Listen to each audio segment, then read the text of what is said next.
Hey everybody! If you have been following the summer reading program here at the Star Valley Branch Library, you will know that we are going to take a hike up to the intermittent spring this coming Saturday. Now, hiking is one of the best forms of exercise for your entire body. It's been proven to strengthen muscles and bones, improve your heart and lung health, your balance and coordination, improve mental health and brain function, and decrease the risk of some respiratory diseases. And again, no matter what your fitness level is, you can gain all of these benefits from hiking. It is not enough to just simply get up and go outside. It's important to remember that even though you're hiking leisurely, you are still exercising. And anytime you exercise, you need to properly warm up and cool down. A proper warm-up does two things. First off, it primes the body for exercise. So we're waking up muscles that are otherwise deactivated. This is especially important if you sit a lot. If you sit for more than 6 hours a day, you absolutely need to wake up the muscles in your glutes, your thighs, and your core, because these are the main groups that are going to be doing the most work while you're hiking. It is also important to properly warm up the calf and ankles. This is because even set or paved mountain trails are still uneven, and they still put a lot of pressure on your ankles to keep you stable. So it's important to properly warm them up so that you don't run the risk of twisting or breaking your ankle. The second thing a proper warm-up does is primes the cardiovascular and respiratory systems for exercise. Now, this includes things like dilating the blood vessels so that more blood is delivered to your muscles.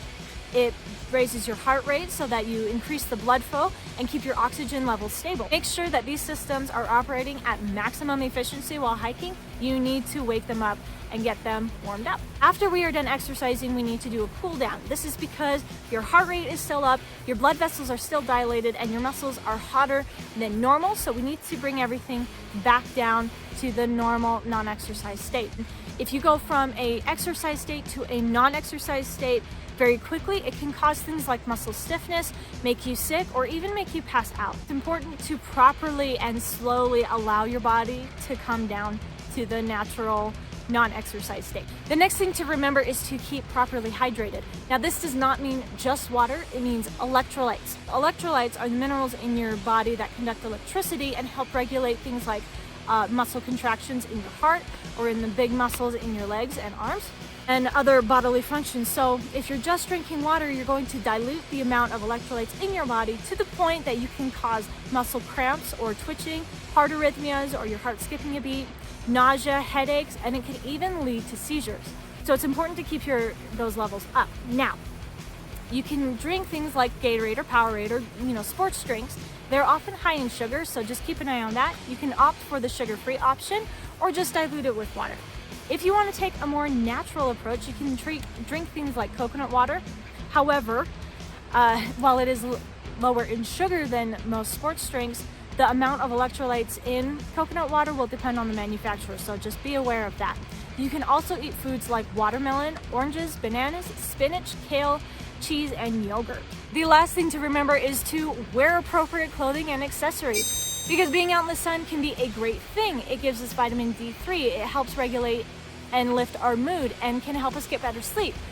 But as we all know, too much sun can lead to things like cancer. It can damage your eyes, it can damage your skin, it can lead to heat exhaustion or heat stroke. So we want to make sure that we're wearing the proper attire when we're going outside. We want to wear loose-fitting clothing, shoes that fit properly, and socks that are moisture wicking, because if your feet get wet, it increases the chances of blisters, but also makes your feet sting. You're going to want to wear sunglasses to protect your eyes, a hat, preferably a brimmed hat that covers, your ears and the back of your neck, but a cap will do just fine too. And then finally, sunscreen. You want to protect your skin. And that's my list, you guys. I hope you'll join me this coming Saturday to the periodic spring. If you can't make it, that's perfectly fine. I will count this video as participation in the health and wellness program for the week. See you there.